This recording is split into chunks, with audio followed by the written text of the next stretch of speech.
شب جمعہ ہے، ظاہر ہے شب مغفرت بھی ہے، اور علماء اور کا ذکر کرنا بہرحال باعث برکت بھی ہوتا ہے اور محفل کو بھی نورانی کرتا ہے۔ ملا احمد ناراکی کہ جنہوں نے کتاب جو ہے وہ جامع سعادہ کتاب لکھی، اردو کے اندر بھی کتاب ہے، اس کا ترجمہ ہو چکا ہے، اخلاق کی کتاب، چاہیے ہم لوگ جوانوں کو پڑھا کریں اس کتاب کو۔ اصل کتاب ان کے والد نے لکھی تھی، ملا مہدی ناراکی نے، اور وہ رسالہ جو تھا وہ عربی میں تھا، کیونکہ وہ بہرحال نجف میں پہلے پڑھتے تھے، پھر بعد میں چلے گئے وہاں سے، تو ان کی کتاب جو تھی کیونکہ اخلاق پر مبنی تھی تو کتاب حوزے میں بہت مشہور ہوئی، بہت شہرت لی اس نے۔ تو جب وہ نجف زیارت پہ گئے تو علماء ان کی خدمت میں حاضر ہوئے اور تعریف کی کہ آپ نے ماشاءاللہ بہت اچھی کتاب لکھی۔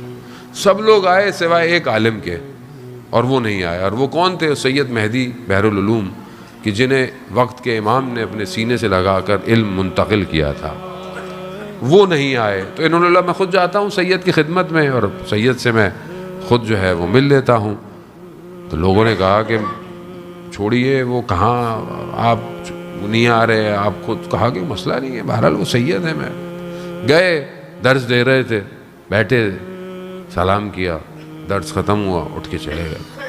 کچھ دن پھر گزرا، انہوں نے کہا کہ میں پھر جاتا ہوں، تو اطراف میں لوگوں نے بولا کہ مولانا چھوڑے کیا، آپ اپنی عزت کا خیال رکھیں۔ انہوں نے کہا کوئی نہیں، وہ سید ہیں، وہ بڑے ہیں۔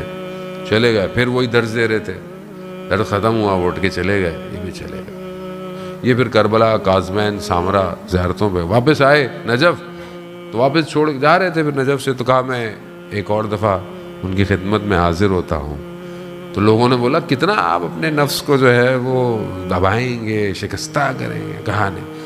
جیسے ہی سید مہدی بحر العلوم کو پتہ چلا کہ یہ آ رہے ہیں تو ننگے پاؤں دوڑتے ہوئے گلی کے کونے میں جا کر ان کا استقبال کیا، لے کر آئے، بٹھائے، اور پھر ان سے پوچھا کہ آپ پوچھیں گے نہیں کہ آپ 2 دفعہ آئے اور میں نے آپ کی طرف توجہ نہیں دی؟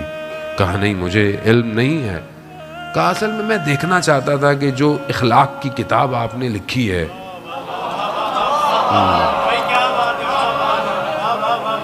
وہ اخلاق آپ میں پایا جاتا ہے یا نہیں جاتا۔ وہ یہ بڑی بات ہے جانے بہت، انسان باتیں بڑی بڑی کرتا ہے لیکن عمل میں زیرو ہو جاتا ہے۔ تو یہ بڑا مسئلہ ہے، آج معاشرے کا سب سے بڑا مسئلہ یہی ہے،